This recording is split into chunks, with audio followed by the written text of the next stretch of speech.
Good evening, everybody. I am the Cynic.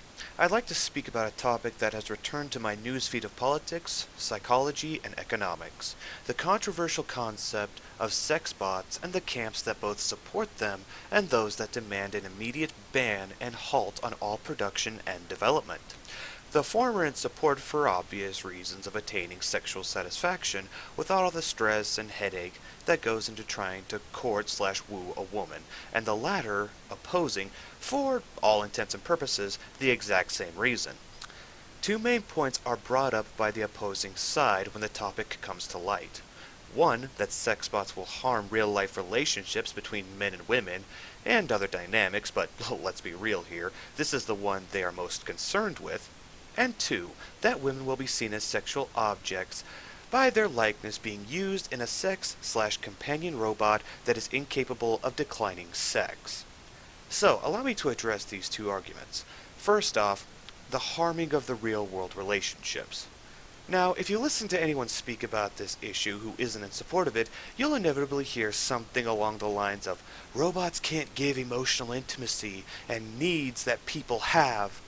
They'll sit there and prattle and pontificate on and on and on about how the human animal requires another human animal in order to achieve some kind of emotionally fulfillingly sexual something or another, and they will never give you specific details on what this alleged fulfillment is, but will proclaim up and down and left and right it's both worth the stress and bullshit of the dating game, and that, despite absolutely no testing being done on any of the current versions, let alone the advanced versions, to still be created and better built, sex and companion bots will be unable to give it. And yet, despite this emotional connectivity being so great and fulfilling and apparently so super special awesome, people are afraid that it will be overshadowed by men's sexual desire for a speaking, moaning toaster with legs. Consistency is a bitch, or so it would seem. Now, there are many arguments for this, and I'll be using them all and finishing with the brutalist argument. So to start off, I'll go with the, oh, that's not going to happen, and they're being melodramatic arguments. No matter how many men venture off to sex robots, there will always be men who prefer the real thing. So to the feminists and women who are worried, calm your tits and chill the fuck out, okay? Your beta orbiter numbers may fall, but they'll never diminish completely. You'll still have your little bitch toy to do as you tell him to do, with the false promise of sex at the end of the day.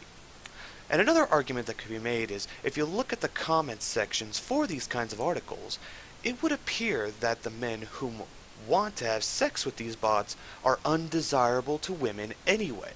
So yeah, there's that as well.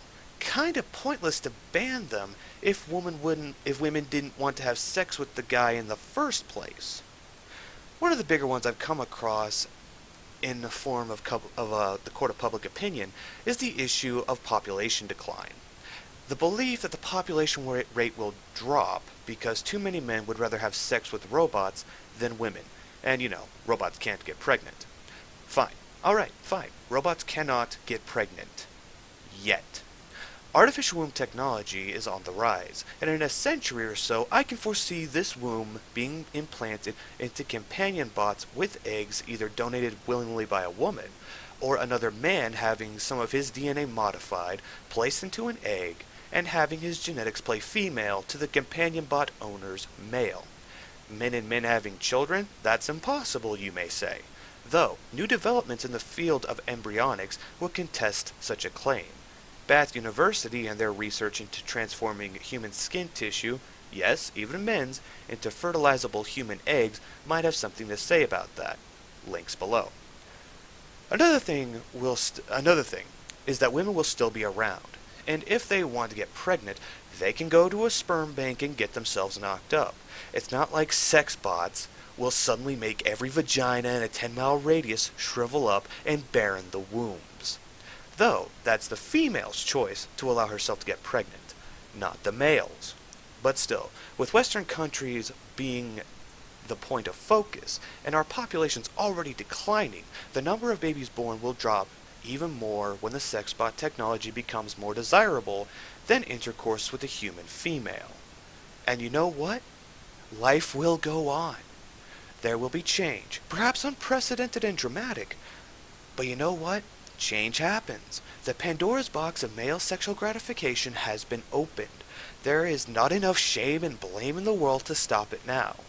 Even if the white market does not ban, or even if the white market does ban the use and development, the black market will be more than happy to pick up supplying such an ungodly consumer base. Sex and companionship bots are in demand, and the market will provide a supply for that demand one way or another for one simple reason. The laws of economics will always be more powerful than the laws of politics. Thank you, Turd-Flinging Monkey, for putting it that way. And no, I'm not one of those people who believes the world is overpopulated. At least not in the objective sense. In the misanthropic sense, yeah. But I do think that there are enough people that this won't have anything close to a world-destroying effect. A damaging effect? Maybe. But one that the human animal will adapt to, as we have with everything else, and ultimately move forward with, just as when the contraceptive pill for women was developed. Yeah, there will be economic issues for a while, but that's part of change on a large scale. And with as big a deal as some would like to make this out to be, many proclaiming that there will be more sex with robots than humans by the year 2050, it's going to be one of the biggest changes in human history. Now, I'm not sure what kind of impact sexbots will really have, and neither does anybody else outside of common sense conjecture, mainly because there isn't much data out on the matter. Most know the power of the male orgasm and its drive in furthering human civilization and innovation. Perhaps pornography and its ease of access could offer a small bit of insight to that future. But I'd still be skeptical, mainly due to the emotional effects of a sexbot on the human male, an effect that would be the next logical step in building upon a sex robot to becoming a companion robot. Programming for the gynoid to be encouraging and accepting, thus making men feel more confident and comfortable about business and life ventures, is surely possible. Though, the same could be said for the noid to encourage hedonism for the man and to accept their lives without improvement. However, in terms of my personal and the brutalist argument, the data is irrelevant in terms of policy. Even if all this does happen, even if this worst-case conspiracy nutjob scenario whom declares this the end of the relations between men and women are correct, I have to ask, so what? So what? Even if many men do become hedonistic and content with their lives without improving upon them, so what? Whose business is it to decide that men should want better than what they currently have? Now, bear in mind, because people have this tendency to take things like this to the extreme ends to make their opponent look bad, instead of being intellectually honest and arguing the point of choice, I'll state it now as clearly as I can. This is not me arguing against self-improvement or saying men should want to be less than what they are capable of being. I say this because I know how these people think, the people who will criticize, and that's exactly the argument they will thrust forth in the comments section, complete with a diatribe about me being a stereotypical basement-dwelling, neckbeard, fedora-wearing fuck whom lives in his mother's basement and can't get laid, I'm sure. What this is me asking a very simple question of, whose business is it to dictate to men that their potential in serving the world is more important than their own peace and contentment in life? Oh, they'll portray denying sexbots in favor of real women as men doing better for themselves, the words real man being thrown about, no doubt. But if you read between those lines, you'll see that it's more for the utility of the man in society than it is for his own benefit. The obvious answer to who is to tell men what they should do, of course, are governments who want men to pay more money in taxes by making more money, and more importantly, women. The women whom want men to support them and raise a family with them, where he'll slave at a job and donate his paycheck to the family funds in working himself into an early grave. and if not that, then to cast them to the mud and sick the hounds of divorce and child courts upon him, to claim all the precious money that can be bled and writhed and squeezed from his life, making the man live a lesser life, or throwing him into jail should he be unable to do so, and leave him in a perpetual revolving door of going to jail because he can't make the money to get out of jail. But there are also men who want these things not to happen as well. The ones I've mentioned before. You know the types. The guys who go on and on about men becoming better and improving themselves, declaring that their concern trolling is out of some altruistic desire to see everybody succeed. All three have one thing in common. They wish men to serve their own utilitarian ends, be it in government taxes, women's need for resources and procreation, or other men's use for that man's time and money. There is always an underlying motive behind all altruistic actions, gentlemen. You need only look for it. You'll often find that the realist and the cynic hold more in common than the realist and the idealist.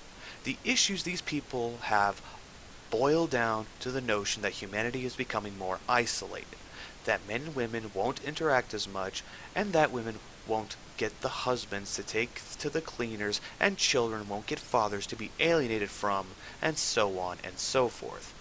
I ask again, so what? So the fuck what? Women are not entitled to men's time and attention any more than men are entitled to women's bodies and reproductive capabilities. Society is not entitled to men's time any more than men are entitled to society's money. If men, even in mass, decide not to have children or support women in wife/motherhood, why is that the men's problem? Now obviously the answer is the consequences. A contracting population wreaks havoc on economics and on economies and land masses. Cultural shifts, families that shouldn't have been started in the first place will break down, and countries will easily become destabilized. These are all undeniably plausible potential effects, but effects that, I would argue, would be better served to adapt to and prepare for, rather than try to stop. So, I'm not exactly a patriot of my country or nationality, obviously, and barring the likely advances in technology that would more than account for such a contraction in human labor by such a time as these things become prominent, I don't see why men should care if the problems their decisions of what to do with their own bodies has down the road to a time when the man won't even be around to deal with it. Especially when many of these consequences are already going to come to pass, with women being the ones to make the decision of cutting fathers and husbands out of their children's lives with divorce and child courts, not to mention the fact that it is women themselves whom have chosen to abstain from rearing children for things like their own careers, making more money, being independent, and so on and so forth. I have no problem with that personally, but those actions do have consequences on their own. It would be hypocritical to chastise men for those consequences while giving women none of the blame, as we have not been doing. Now, if this was all perpetuated by an aggressive action on part of men to intentionally hurt the future, then I could see the issue. But men choosing sex bots over women is not an aggressive act against anyone. It's simply men doing with their own bodies as they please and abstaining from their part of child creation. As I believe it is the right of women to do this, so too do I believe it is the right of men. The consequences to follow in this ludicrous hypothetical doomsday scenario being the problem of those whom inherit the future. And the truth is that it is quite ridiculous. There will be more than enough real men whom shall not touch sex bots. They will want the real thing, and most will get the real thing, and make plenty of, as Raging Golden Eagle would say, little cooch critters to stave off any really damaging population declines. Well, at least in terms of where men's sexuality is concerned anyway. Women's sexuality, on the other hand, is a different beast entirely. Japan's declining population is often attributed to the herbivore man and their lack of sexual interest. But if you look at the numbers, it's women whom are saying no more so than men are. And I am also fairly certain that anyone watching this will agree that no means no. And as I've come to understand it, while the Japanese may be the closest to sexual technology, in terms of robots anyway, they still don't have them just yet. Alright, so let's get to the bigger point of this entire thing. Let's get to the crux, the meat and potatoes of the issue. The question is not, should sex bots be banned? It's, why would such an alarming number of men flock to sex bots over women in the first place? Obviously, the answer is women. If women and all of their super special awesome abilities to emotionally fulfill men cannot or will not do as such, then why should men be stuck with them as their sole sexual and emotional companion option when alternatives are becoming available? Why shouldn't women face competition for their sexual desires of men? Why shouldn't the world face the consequences of women's decisions and attitudes? I mean, Pandora's box is opened, gentlemen. The male mother need, or the idea, for a sweet and always loving, always encouraging, compassionate companion, not to be confused with the Oedipus complex, has been with men since time immemorial. Once the technology exists, and it will, there will be no stopping men from getting a hold of it. The world will be changed by it. No matter how bad or terrible the changes may be, the changes will come and must be faced. Women have the power to stop these sex bots from gaining any kind of foothold in the world. They would rather just choose not to, with many vainly trying to stop it outright. Why should men have to settle for women whom are becoming increasingly self-important and entitled? Why should men have to risk being taken to the cleaners in divorce court? Why should men have to face parental alienation from their own children because of a vindictive mother and corrupt and biased court system? Or even have to pay child support to a child who may not even be his? Why should men continually need to sacrifice of ourselves to get a mediocre and fleeting sense of fulfillment and love? For the best interests of the child? For the better interests of women? For the sake of future generations of any given society? Well, allow me to be the first to say it outright. Fuck that noise. No man was put on this earth to be enslaved to perceived social obligations of supporting anyone who doesn't support him in return, or worse, makes his life more stressful. He may have entered into an obligation via marriage or adoption or an agreement to rear a child he is partially responsible for creating, but without those, no man has such an obligation. Shame and blame men to your heart's content if you wish. The effects of these tactics are starting to reverse now, where once they may have been suitable to guilt-trip men into conformity, it's slowly dawning on men that such tactics are, in fact, a form of disrespect, and are being treated in accordance. I mean, really, if a woman shames and makes you feel bad about what you like, would you really trust her with your emotionally vulnerable self? The self that you want to expose to a partner you trust and love? Robots don't shame or blame. Isn't that part of the alleged love women are supposed to offer? The ability to trust our partner and not have them be cruel and cold to us? Or is it only when women do that in their great feminine wisdom that it's acceptable? Again, fuck that noise. Sex bots are coming, like it or not. And if people are as threatened by them as the articles I've read make them out to be, then it's high time women took a look at themselves and made themselves more attractive to men than a sex bot could. How? How could a real-life woman with flaws ever hope to compete with the flawless bodies of future technologies where the synthetic humans could look much better than any real human ever could hope to look? Well, that's for women to figure out now, isn't it? The whole emotional connection and fulfillment thing, I'd start putting it into words and building onto it from there.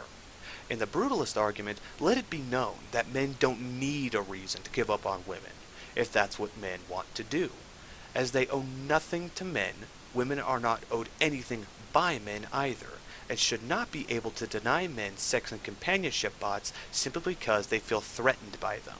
The inevitable consequences will come, be they small harems of sex bots that serve as temporary stand-ins for relationships, or their usage as a replacement for women by men outright. It will not be stopped any more than prostitution can be stopped. Men, as a gender, have always wanted a loving and caring companion who will care for, nurture, and give sex on demand to him since the beginning of time. If you think that, as close as we're getting to it now, we'll just let it stop because a few people are throwing a goddamn hissy fit about it, you are sorely and sadly mistaken. Though, in terms of population declines, women are the ones who've abstained from child-rearing in any case.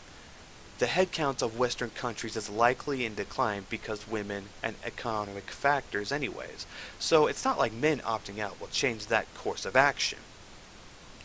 But Cynic, men need to fix the problem. What you're advocating is defeatist and won't help anything, some of you might be saying. And allow me to retort. Fuck that noise. Men have sacrificed enough. And if women and governments want to make the world self-destruct, then men should at least get some pleasure and peace of mind before it does. Now, with that out of the way, I'll address the other point I mentioned at the beginning of this video, which is the idea that these sex bots will make men view women as sexual objects. No. Sex bots will not make men see women as nothing but objects for them to thrust forth their sexual desires upon physically. I'm going to go with the idea that these people think robots will make men see women as not human, because arguing the sexual objectification of women in general is arguing against the thought police and newspeak, and there's really no point to arguing that. I believe that sex bots will have a similar effect on men's brains about women as the media does. And as it has been shown before, video games do not make men see women as less than humans, and they don't make people more violent or rapists, so on and so forth. Studies and empirical data will be needed to know on a more objective and factual sense, of course. But the proposition put forth of technology affecting people's brains and seeing others as less human has been debunked time and time again already. And if I'm inclined to adhere to existing trends and patterns over fears and conspiracies. Women do not hold the patent on the female form. It is not exclusively for them to have and utilize. Those whom wish sex bots banned for this reason are free to protest, but they are not free to deny the progress of technology because of their own fear. And I will close this by reiterating that women are the ones who have the ability to stop sex bots from becoming prominent. If women want men to choose them over sex bots, then it is incumbent upon women to be the ones to change and be the superior option. Or, just a thought, they can ride the wave, get their own male sex bot, and everyone can go to bed happy. But men have changed and sacrificed enough. Maybe the ones at the top haven't enough for your liking, but the ones at the top aren't the majority of men. Now are they? If men do go on strike to the point so many would rather be with sex companion bots than women, then maybe, just maybe, the problem isn't with men, but maybe it's with women. What you do with that is up to you, aside from taking away my Fuckorama 9000, of course. I am the Cynic, everybody. Have a nice day.